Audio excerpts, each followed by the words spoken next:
is that the LPOA Executive Committee is aware that one of our primary responsibilities is to maintain order at meetings and to follow proper procedure. Because we are a small organization, we have an option that is allowable by our bylaws to have more casual rules sometimes than Robert's rules that really govern huge organizational meetings.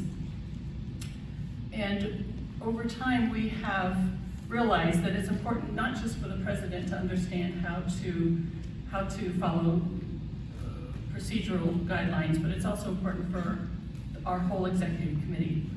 So this spring, at every one of our monthly meetings, we tackle a different aspect of Robert's rules and we talk about it. At our last meeting on June 30th, we talked about motions from the floor. It's a little bit complicated to have motions from the floor at this kind of an open meeting when we don't know who the members are. We realize that's something that we haven't given full importance to, and that's going to change. So from this day forward, when we're at a general meeting and there is a motion from the floor, there will have to be a second, which is true, that's what we always do, and then there's discussion, which is true, which is what we always do. When it comes time to call the motion and to take a vote, that's when we need to know who the members are, because only members have voting privileges, not everyone attending an open meeting.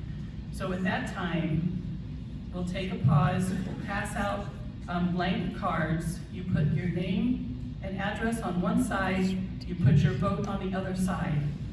And then after the meeting, we will count the votes, we will vet the votes, and we will let you know the outcome of the vote. Okay?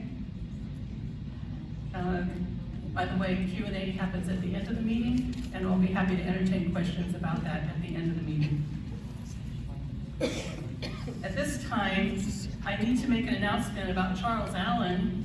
Had a very sad phone call from his family yesterday that his grandmother, who I believe also raised him, I believe this is that grandmother, fell in a similar way that Dwight King did.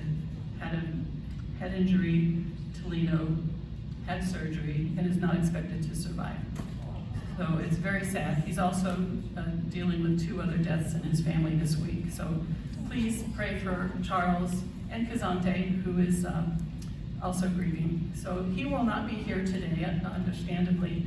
In his place, I'd like to call to the podium now Lakeside's Chief Administrative Officer, Meg Johnson, who is going to introduce us to a new management staff.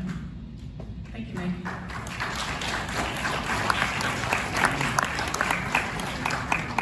Hi, good morning. For those of you who haven't met, I am Meg Johnson. I'm the CAO here at Lakeside. I just have one item on the agenda to discuss with you this morning.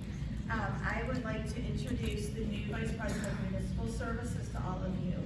This is Dennis Doolittle. He joined us just last week in his role. And in his role, municipal services comprises our maintenance responsibilities, grounds, as well as safety services. So those are the primary functions that Dennis will be working with. He also will be involved pretty heavily with the streets project as well. And we just came from an HPDRB meeting, so he's already jumping in with both feet. So what I'd like to do is give Dennis a moment. He has an incredibly impressive background, and I'm really excited to have him be part of the team. I'd like to turn over to him to let him say hello and give you a window into where he's come and what he's done from an experience perspective. Thank you.